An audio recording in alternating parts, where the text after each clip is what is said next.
Captain Jake Morrison stood on the bridge of the UES Defiance and watched the stars through the main screen. The ship moved slowly through space near Kepler Station, where 12 human vessels waited with the rest of the Federation fleet. Jake had been in space for 15 years, but he still loved the quiet beauty of the void between worlds. The bridge crew worked at their stations around him. Lieutenant Ben Carter sat at the navigation console, checking their position every few minutes. Ensign Mary Collins monitored communications from her post near the back wall. Chief Petty Officer Sam Brooks handled weapons control from his station, on the right side of the bridge. They were good people, and Jake trusted them with his life every day. The year was 2387, and humanity had been part of the Galactic Federation for almost 200 years. Human ships served as support vessels for the larger alien fleets. Their technology was older and their weapons were smaller, but humans had proven useful in many ways. They could fix things that broke down, and they never gave up when times got hard. Admiral Zekthara commanded the 7th Fleet from his flagship, the Velthari Dominance. The admiral was a tall, blue-skinned alien with 4 arms and eyes that could see in darkness. His species had been in space for thousands of years, and they knew how to fight wars. Jake respected the admiral even though they had never spoken directly. Kepler Station floated in space ahead of the fleet like a small metal city. The station protected the jump routes to the core worlds where billions of people lived in safety. 3 colony worlds sat behind the station, and evacuation ships had been loading refugees for 2 days. The colonies had received warnings about enemy ships moving toward their space. The Kethvar Empire had been expanding across the galaxy for 50 years. They were a warlike species with sharp teeth and red eyes that never showed mercy to their enemies. Their ships were fast and their weapons could destroy most vessels with a single shot. When the Kethvar attacked a world, they consumed everything and left nothing behind. Lieutenant Carter looked up from his console with worry on his face. "Captain, we have long-range contacts approaching the system," he said. "The computer shows at least 300 ships moving toward us at high speed." Jake felt his stomach tighten but kept his voice calm. "How long until they reach us?" 6 hours at their current speed," Carter replied. The communication system crackled to life and Admiral Zekthara's voice filled the bridge. "All ships, this is Admiral Zekthara," the alien commander said through the translation device. "Long-range sensors show a massive Kethvar armada approaching this system. All vessels will begin immediate retreat procedures. We cannot fight such a large force and survive." Jake watched his crew exchange glances around the bridge. The admiral's order made sense from a military point of view. The Federation fleet had only 60 ships compared to the enemy's 300. A direct fight would end in complete destruction for the Federation forces. But something felt wrong about running away.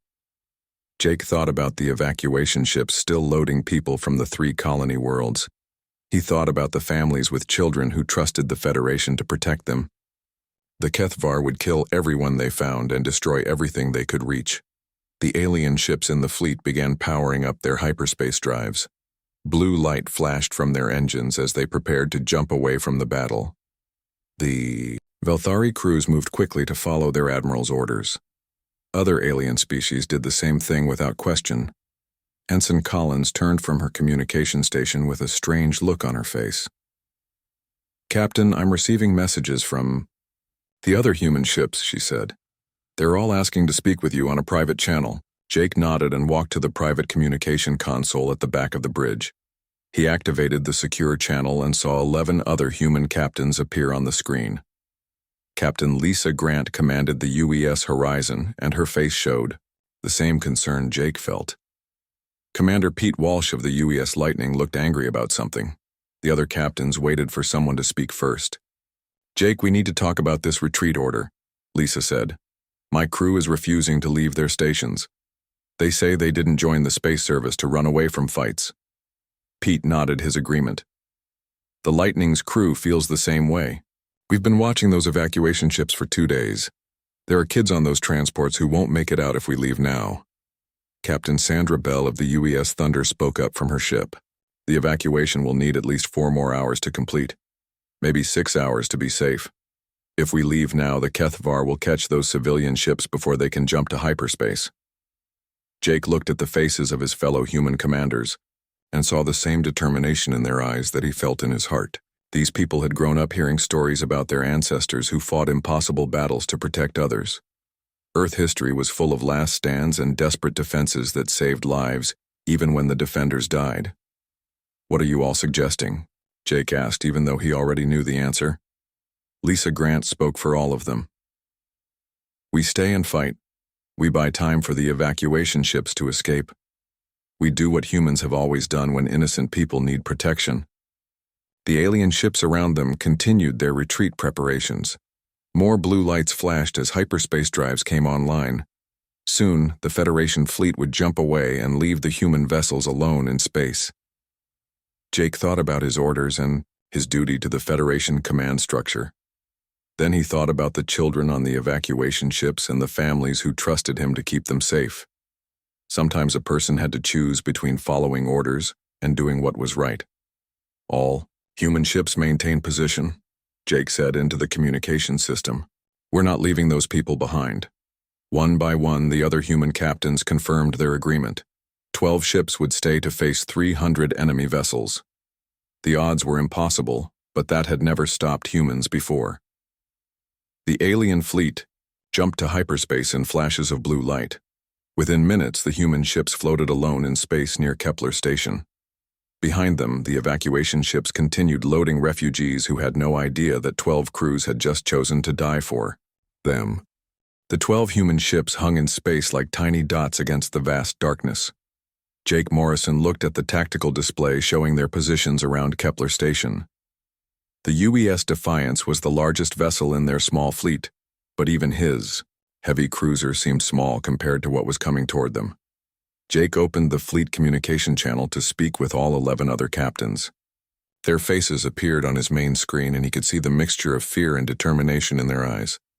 These were good people who had made an impossible choice, and now they had to figure out how to make it work. "Let's be honest about our situation," Jake said to the group. "We have 12 ships against 300 enemy vessels. Our weapons are older and our armor is thinner.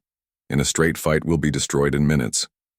Captain Lisa Grant nodded from her command chair. "On the UES horizon, my weapons officer ran the numbers 3 times. We can maybe take out 30 of their ships if we're lucky. That still leaves 270 enemy vessels to reach the evacuation ships." Commander Pete Walsh of the UES Lightning spoke up with anger in his voice. "So what do you want us to do? Run away like the aliens did? Leave those people to die because the math doesn't work in our favor?"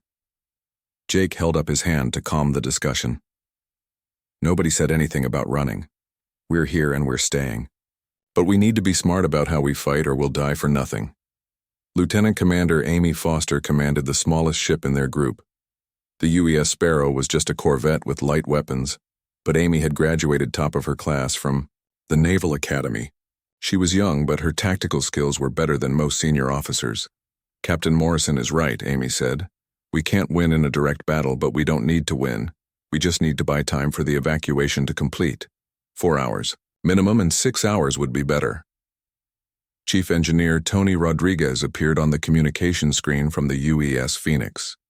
His ship had taken damage in their last patrol mission, and the repairs were not complete.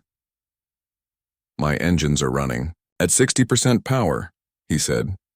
"But I've got an idea about the asteroid field near the station." Jake looked at the tactical display and saw the asteroid field Tony was talking about.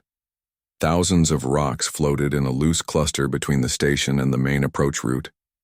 Most of the asteroids were small, but some were large enough to hide a ship. "The asteroids could give us cover," Jake said as he studied the formation. "We could split into small groups and use hit-and-run tactics instead of fighting a pitched battle."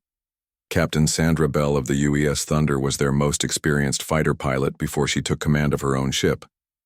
Hit and run might work against their scouts, but their main battle line will just push through. We need something that will make them stop and fight us instead of going around. Amy Foster leaned forward in her command chair with excitement on her face. "What if we make them think we're more dangerous than we really are? The Kethvar have never fought humans before. They don't know our capabilities or our tactics." Jake felt a plan starting to form in his mind. "Go on, Amy. What are you thinking?" "We use the asteroids for cover, but we also use them as weapons," Amy explained. "Tony, can you rig some of those rocks with explosives?" Make them into mines? Tony nodded with a grin on his weathered face. Give me 2 hours and I can turn that asteroid field into a killing ground. Not enough to stop their whole fleet, but enough to make them careful. Commander Rachel Stone of the UES Vengeance had been quiet during the discussion, but now she spoke with a hard edge in her voice. Careful might not be enough. The Kethvar respect strength and they destroy weakness. We need to hit them so hard, in the first attack, that they take us seriously. Jake looked at each captain on the screen and saw them thinking through the problems. These people had trained for years to fight in space, but they had never faced odds like this. The Federation usually sent human ships on patrol missions or support duties where the fighting was light. Here's what we're going to do, Jake said as the plan came together in his head.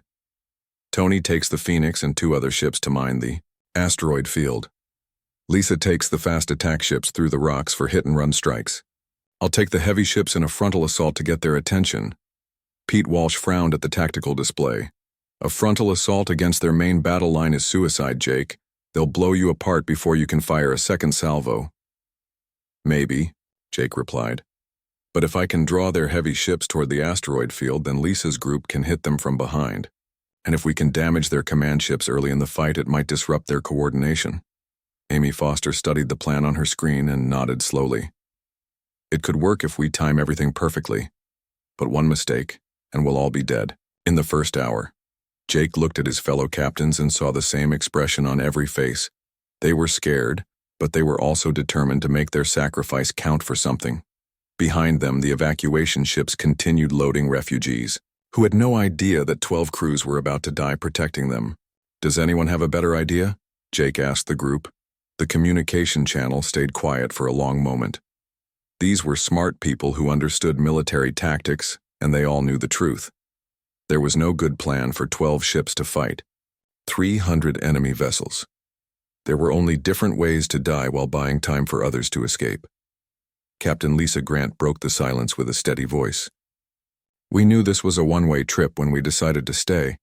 At least this plan gives us a chance to hurt them before they finish us. One by one, the other captains agreed to the battle plan. They would split into 3 groups and try to use speed and surprise to overcome the enemy's advantage in numbers and firepower. The asteroids would provide some cover, and the mines might damage a few enemy ships. Jake assigned ships to each group based on their capabilities and the experience of their crews. The heavy cruisers would form the assault group with him. The destroyers and frigates would join Lisa for the hit-and-run attacks. The damaged ships would help Tony prepare the asteroid field. We have about 4 hours before they reach us, Jake said to close the meeting. Use that time to prepare your ships and your crews. Check every weapon and every system twice. We won't get a second chance to get this right. The communication channel closed and Jake turned to face his own crew on the bridge of the UES Defiance.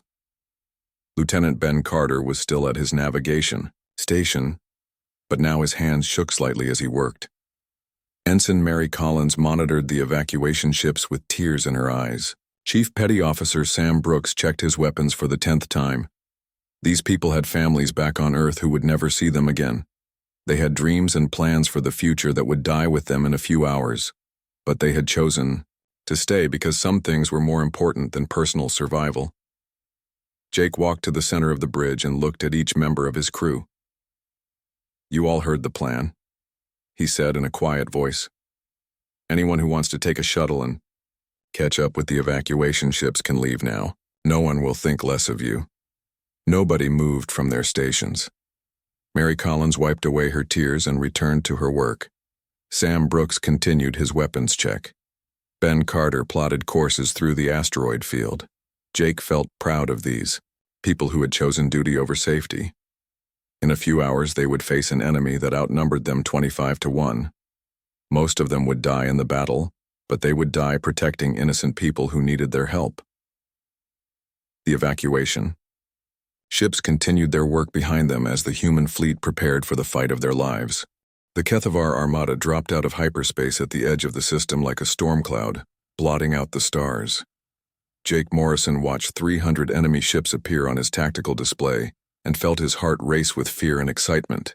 The alien vessels were sleek and deadly with weapons that could vaporize his ship in seconds. The enemy fleet moved toward Kepler Station in perfect formation with their largest ships in the center and smaller vessels protecting the flanks. Red lights pulsed along their hulls like angry eyes staring across the void. These were not creatures that showed mercy or took prisoners. Jake opened the communication channel to his small fleet of human ships. All vessels, this is Morrison. Enemy contact confirmed at 300 ships. Execute battle plan on my mark. The 12 human ships separated into their assigned groups and moved toward their positions. Jake led 4 heavy cruisers toward the main enemy battle line, while Lisa Grant took 6 destroyers and frigates into the asteroid field. Tony Rodriguez and the UES Phoenix stayed near the station with the damaged vessels to provide support. The first phase of the battle began when the human heavy ships opened fire at maximum range. Blue beams of energy lanced across space from the UES Defiance and struck the leading HFY vessels. The enemy shields flared with absorbed energy but held against the human weapons. The HFY response was swift and brutal. Red energy beams reached across the void and hammered the human ships with devastating force. The UES Thunder took a direct hit that overloaded her forward shields and caused fires to break out on 3 decks. Jake watched his tactical display as the enemy fleet adjusted their formation to respond to the human attack. The HFY commander was sending 20 ships to deal with the human heavy cruiser group, while the rest of the fleet continued toward the station. It was exactly what Jake had hoped would happen. "Lisa, this is Jake," he said into his communication system. 20 enemy ships are breaking off to engage us. The main fleet is continuing toward your position in the asteroids. "Understood, Jake," Lisa replied from the UES horizon. "We're ready for them." The asteroid field erupted with explosions as Tony's mines detonated against the advancing HFY ships. 3 enemy vessels took heavy damage from the hidden explosives and fell behind the main formation. The remaining ships slowed down and began scanning for more mines. Lisa Grant led her destroyers out of the asteroids in a coordinated attack that caught the enemy ships by surprise. The human vessels were smaller and faster than the HFY ships, and they used that advantage to strike quickly and retreat before the enemy could respond effectively. The UES Lightning under Pete Walsh scored a direct hit on a HFY cruiser that penetrated their shields and caused secondary explosions along the enemy hull. The alien ship listed to one side and began leaking atmosphere from multiple breaches, but the human success came at a cost. The UES Storm took concentrated fire from 3 enemy ships, and her captain reported major damage to the engine room.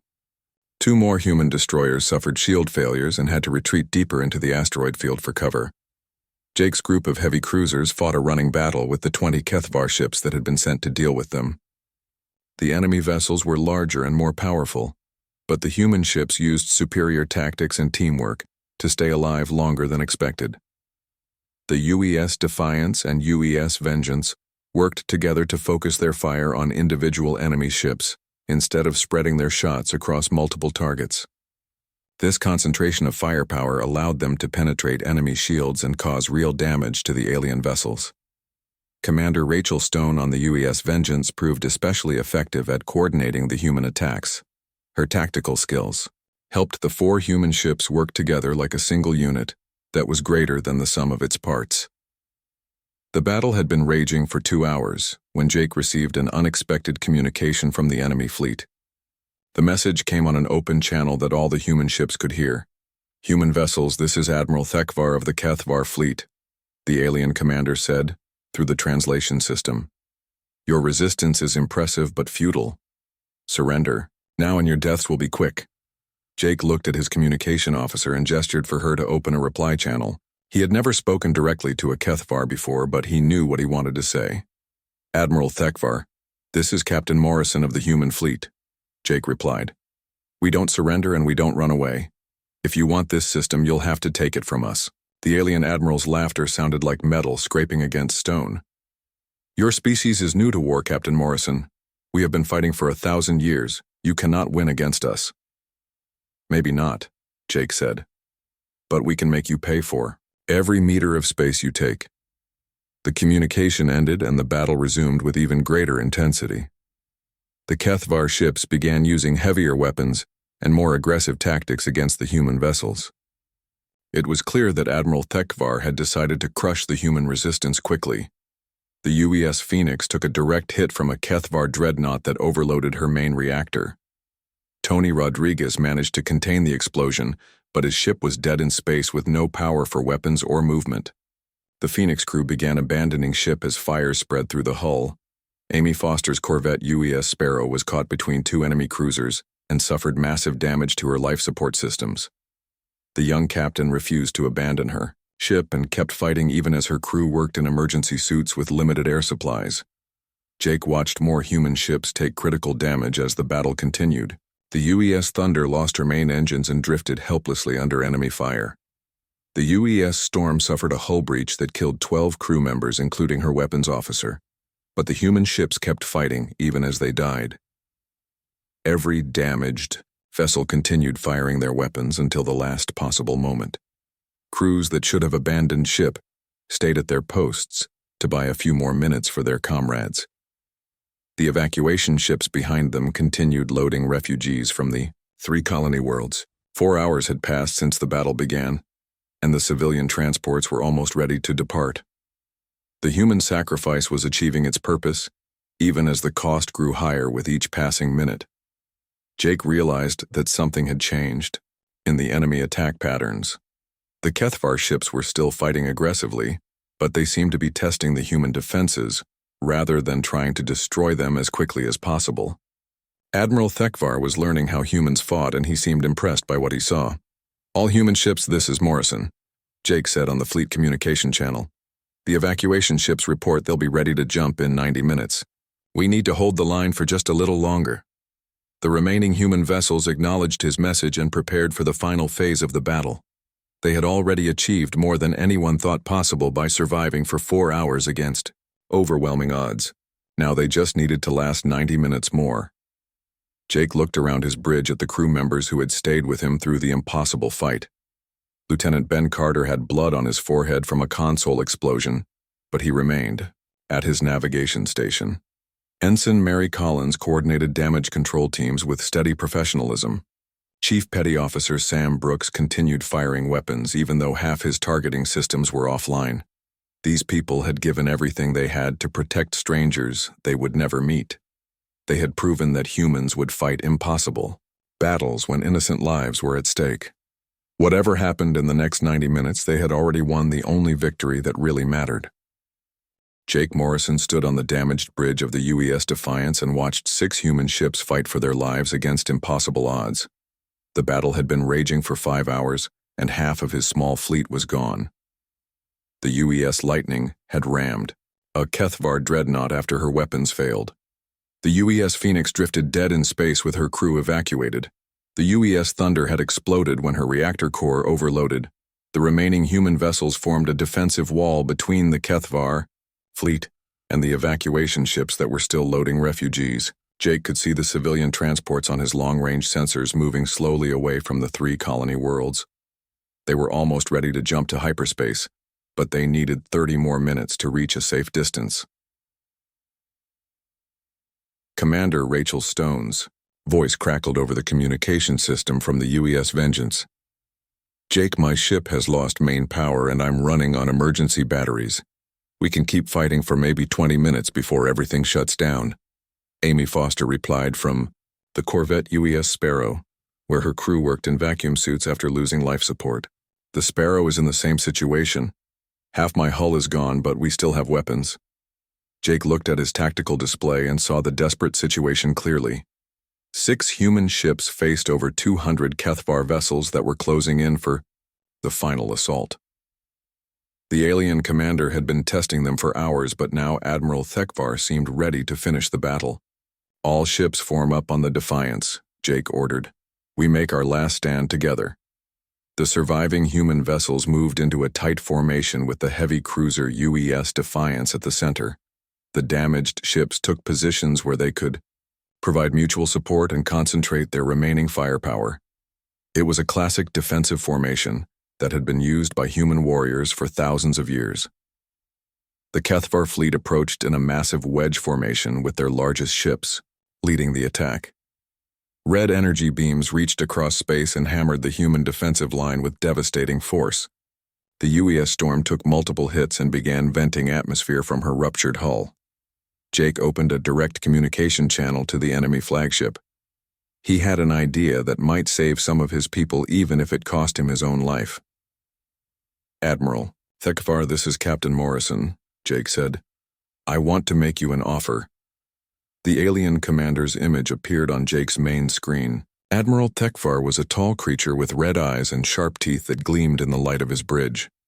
His species had evolved from predators, and it showed in every line of his body. "What offer could you possibly make, Captain Morrison?"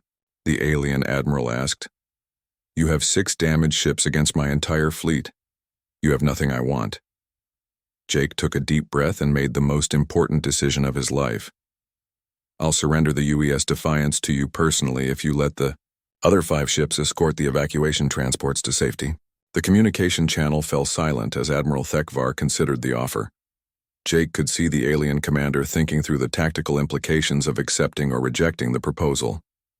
"Your ship is already doomed, Captain Morrison," Admiral Thekvar finally replied. "Why should I accept a surrender when I can simply destroy you all?" "Because you're curious about how we've lasted this long," Jake said. "Your people have never fought humans before. We've shown you something today that you didn't expect to see. You want to understand what makes us different." Admiral Thekvar's expression changed slightly, and Jake realized he had guessed correctly. The alien commander was indeed curious about human tactics and determination.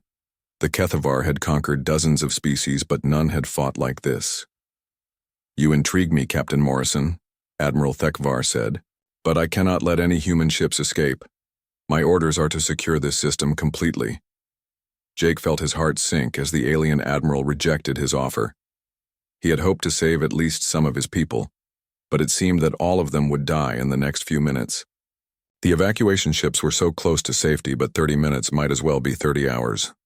Then Amy Foster's voice came over the fleet communication channel with excitement and disbelief. "Captain Morrison, you need to see this. New contacts, appearing at the edge of the system." Jake turned to his long-range sensors and saw dozens of hyperspace signatures appearing in space. Ships were jumping into the system, but he couldn't identify them yet. His first thought was that more Kethvar reinforcements had arrived to ensure the human defeat was complete. But as the sensor readings became clearer, Jake realized these were not enemy vessels. The new arrivals included Federation ships with their distinctive blue hulls and energy signatures. Admiral Zekathara had returned with the 7th Fleet, and they were not alone. "My God," Ensign Mary Collins whispered from her communication station. "Captain, there are ships from 7 different species in that fleet. The Velthari, the Zephyrians, the Crystalline Confederation. Everyone came back." Jake stared at the tactical display as more than 100 Allied ships took positions around the Kethvar fleet. The aliens who had retreated hours earlier had returned, with reinforcements from across the Federation. Somehow word of the human stand had spread and other species had decided to join the fight. Admiral Zekthara's voice filled the bridge of the UES Defiance with authority and determination. "This is Admiral Zekthara to all human vessels. Your courage has inspired the entire Federation. We have returned to stand with you." The tide of battle changed in an instant. The Kethvar fleet found themselves surrounded by fresh Federation forces, while the human ships they had been fighting for hours still held their positions. Admiral Thekvar's overwhelming advantage had become a dangerous trap. Jake opened his communication channel to the alien commander, who now faced a very different situation. "Admiral Thekvar, it seems the circumstances have changed. Perhaps we should discuss terms." The Kethvar admiral's face showed surprise and something that might have been respect. His red eyes studied the tactical display showing Federation ships on all sides of his fleet. The hunter had become the hunted in a matter of minutes. "Your Federation abandoned you, Captain Morrison," Admiral Thekvar said. "Why have they returned?" "Because sometimes the right thing to do is also the smart thing to do," Jake replied. "And because some things are worth fighting for even when the odds seem impossible." The battle paused as both fleets waited to see what would happen next. The Kethvar had been winning until the Federation reinforcements arrived. Now they faced a larger combined fleet with human ships that had already proven they would fight to the death. Amy Foster's voice came over the communication system with wonder in her tone.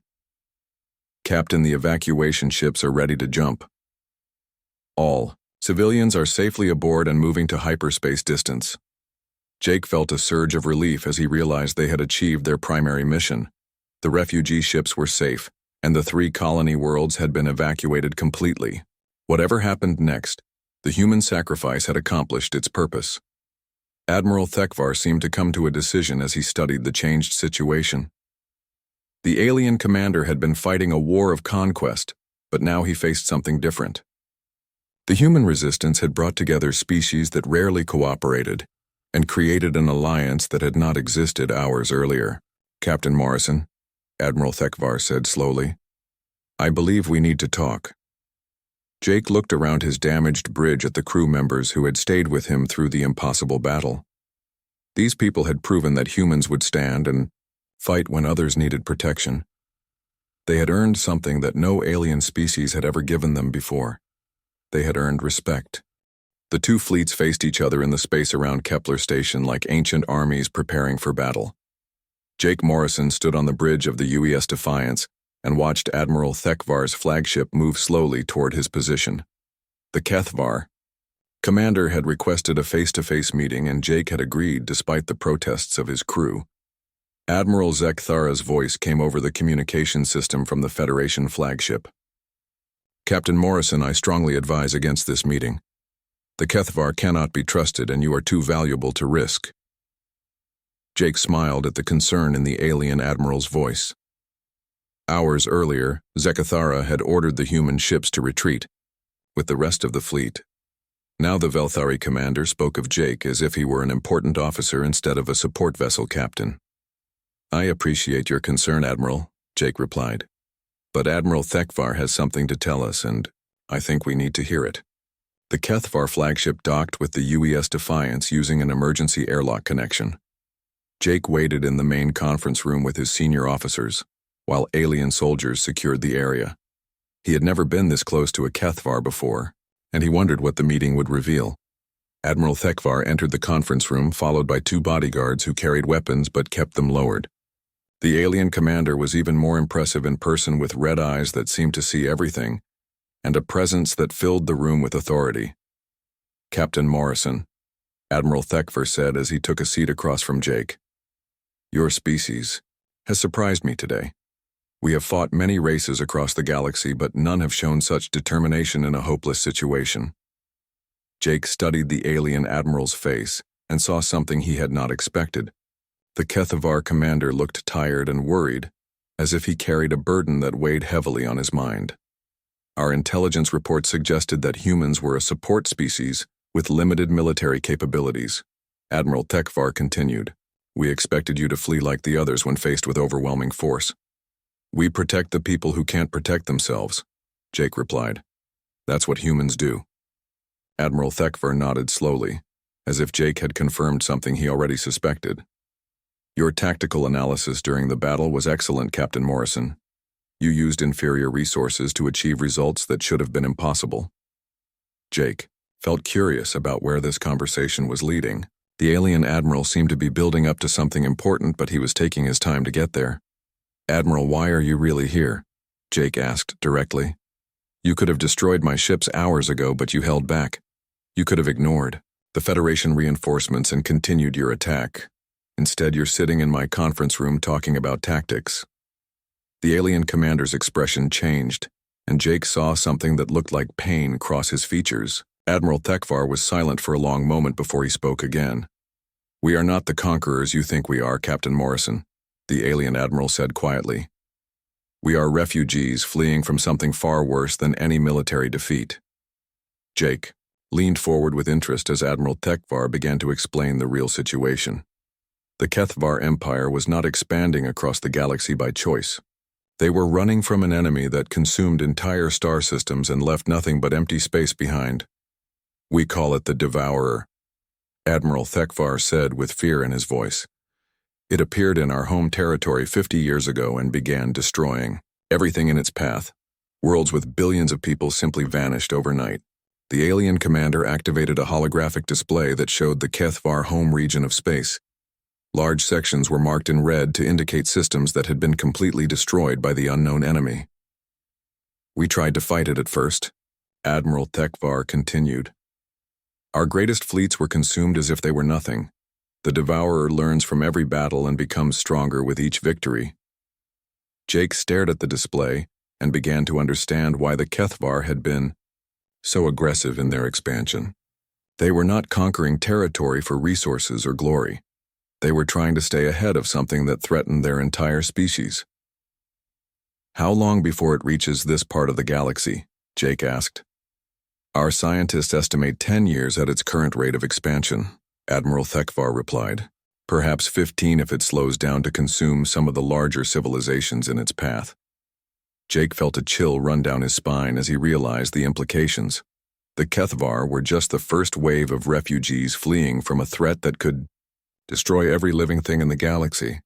When the Devourer reached Federation space, there would be nowhere left to run. What do you want from us? Jake asked. Admiral Thekvar looked directly into Jake's eyes with something that might have been hope. Your species fights differently than any we have encountered. You use tactics and determination to overcome superior force. Perhaps together, we can find a way to stop what is coming. Jake thought about the offer and what it would mean for humanity. An alliance with the Kithvar would change everything about human relations with the galaxy.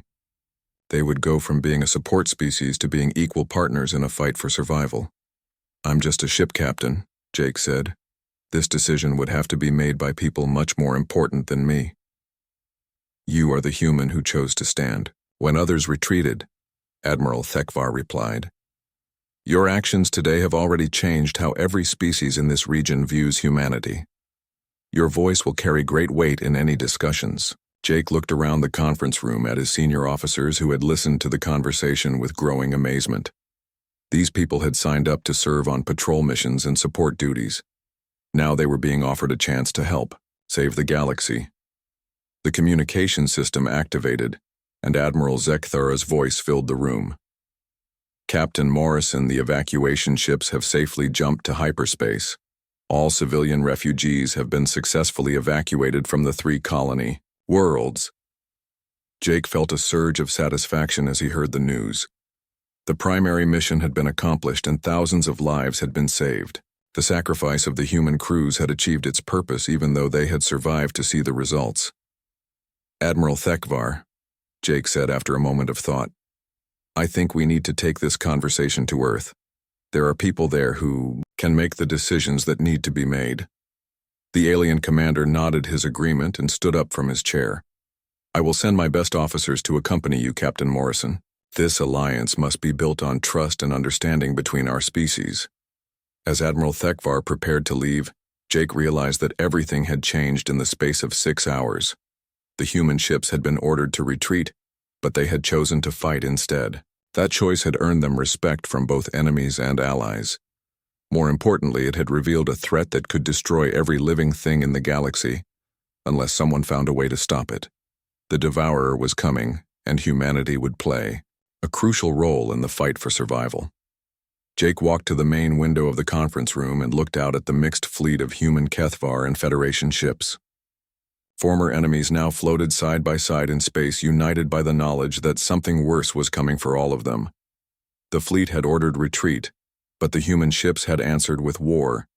In doing so, they had discovered that sometimes the greatest victories came from refusing to give up even when defeat seemed certain. The galaxy would never be the same again. 6 hours earlier, 12 human ships had been alone against impossible odds. Now they were part of an alliance that might be strong enough to face the darkness that was coming. The war was far from over, but for the first time in 50 years, there was hope that it could be won. Jake Morrison looked out at the stars and wondered what his children would think when they heard the story of the day humanity earned its place among the greatest warriors in the galaxy. The day when ordinary people chose to do extraordinary things because someone had to stand and fight. 2. Day when humanity proved that some things were worth dying for, and some battles were worth fighting no matter what the odds.